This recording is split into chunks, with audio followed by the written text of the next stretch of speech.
Complete మనుషులు నడిచేది. మన సైడ్ కి డస్ట్ బిన్స్ ఉంటాయి కూడా డస్ట్ బిన్స్ కూడా కనబడతాయి. మొత్తం A to Z 360 degrees కదా అన్న. సన్ రూఫ్ ఇది పైన అంటే ఓపెన్ కాదు. ఓకే ఓకే, మీకు పైన చూడవచ్చు. ఓకే ఓకే ఓకే, బాగుంటది. బాగుంది.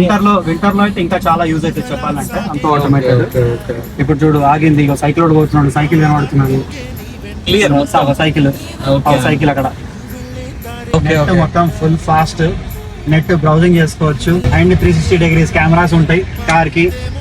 ఎప్పుడన్నా హాలిడే మీద పోయినావు అంటే గనక కారు సెంట్రీ మోడ్ అని ఉంటది, అది ఆన్ చేసి పెట్టేసినాం అనుకో, ఎవడన్నా దగ్గరకు వస్తే ఆటోమేటిక్ గా మనకు నోటిఫికేషన్ వచ్చేస్తుంది. మనం డైరెక్ట్ లైవ్ వ్యూ చూసుకొని మనము ఎక్కడున్న ప్రపంచంలో ఫోన్ లో మాట్లాడితే డైరెక్ట్ కార్లకి వెళ్ళి వాయిస్ వస్తుంది. వాయిస్ వచ్చి వాడు హడల్ అయిపోతాడు, ఇక వెళ్ళిపోతాడు. సో సెక్యూరిటీ పరంగా అయితే పరంగా అసలు నో టెన్షన్.